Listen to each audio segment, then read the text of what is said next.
রামিসা সহ সারা দেশে ধর্ষণ ও হত্যার প্রতিবাদে রূপগঞ্জ মানববন্ধন বিক্ষোভ।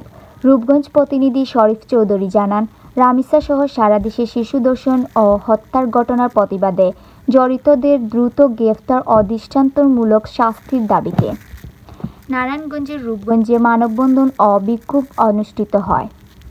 24 মে শনিবার বুলতা পুলিশ ফাঁড়ি সংলগ্ন ঢাকা-সিলেট মহাসড়কে এ মানববন্ধন ও বিক্ষোভ করা হয়।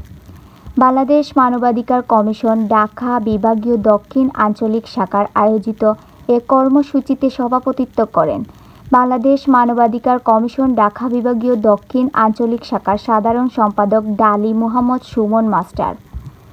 মানববন্ধনে বক্তব্য রাখেন কলামিস্ট ফোরাম অব বাংলাদেশ এর মহাসচিব লায়ন মীর আল আলিম, বাংলাদেশ মানবাধিকার কমিশন ঢাকা বিভাগীয় দক্ষিণ আঞ্চলিক শাখার নির্বাহী সভাপতি ডাক্তার মীর মাজারুল ইসলাম আজহার, সাংগঠনিক সম্পাদক অলিউল্লাহ বাহার সহ অন্যান্য মানবাধিকার কর্মী ও স্থানীয়রা।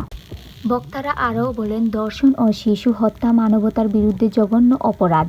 শিশুদের নিরাপত্তা নিশ্চিত করতে পরিবার, সমাজ ও প্রশাসনকে একসঙ্গে কাজ করতে হবে। মানববন্ধনে মানবাধিকার কর্মী, সামাজিক সংগঠনের নেতাকর্মী সহ বিভিন্ন শ্রেণীর পেশার মানুষ অংশ নেন।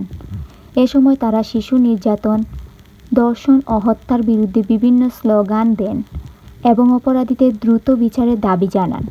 আমি সাদিক প্রাথমিক, ডেস্ক নিউজ। সারা বাংলাদেশের মানুষের হৃদয়কে কাঁপিয়েছে, ভাইরাল হয়েছে। মাননীয় প্রধানমন্ত্রীর দৃষ্টিগোচর হয়েছে। তিনি আইনমন্ত্রী সহ স্বরাষ্ট্রমন্ত্রী সহ হাজির হয়েছেন রামিসার বাড়িতে। এই বিচারটা হবেই হবে। আমরা তো আছি, এদেশের মানুষ আছে, বিচার হতেই হবে। কম প্রভাবশালী নন এদের